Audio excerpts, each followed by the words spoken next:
Live und scharf und herzlich willkommen zu diesem Video. Die A7R4, eine 60 Megapixel Kamera. Was das Vorserienmodell drauf hat und was ich von dieser Kamera halte, erfährst du in diesem Video. Also bleib dran. Willkommen bei Live und scharf. Willkommen bei Live und scharf. Ganz kurz als kleiner Disclaimer, es geht hier eine Fachreview, das heisst für Leute, die sich nicht so genau mit Kameras auseinandersetzen. Die können jetzt abschalten und für diejenigen, die es interessiert, es handelt sich bei dem Gerät, das ich testen um ein Vorserienmodell. Dementsprechend sind alle Aussagen mit einer gewissen Vorsicht zu geniessen, da sich rein theoretisch noch etwas verändert haben. In dem Sinne, viel Spass beim Zuschauen, wir sehen sich beim nächsten Video und jetzt geht's los. An erster Stelle möchte ich gerne mal an Sony Danke sagen, die es uns ermöglicht haben, heute die neue Kamera hier am Open Air Heiteren in Zofingen auszutesten. Sehr lässiges Festival. Jetzt kommt es leider regnen, aber nichtsdestotrotz ist das gerne um einen Härtetest für unsere neue Kamera hier. Und ich fange gerade an mit dem ersten Punkt.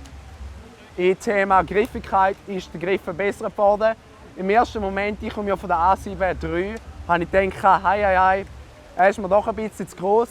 Bin jetzt aber hier ein bisschen rumgelaufen und habe gemerkt, trotz dieser Vergrößerung fühlt er sich doch sehr gut an.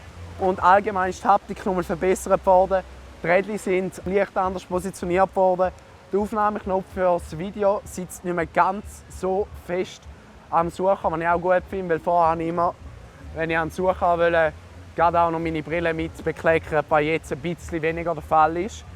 Dann, was mir auch sehr positiv auffällt, ist das neue SD-Kartenfach. Unten ist der kleiner, der 1er-Slot, oben der 2er-Slot.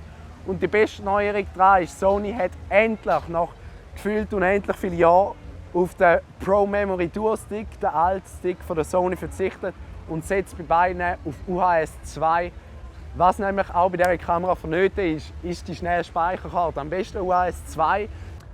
Was bei dieser Kamera auch noch verbessert wurde, ist der Autofokus. Der Autofokus ist nur zuverlässiger geworden im Gegensatz zum Vorgänger.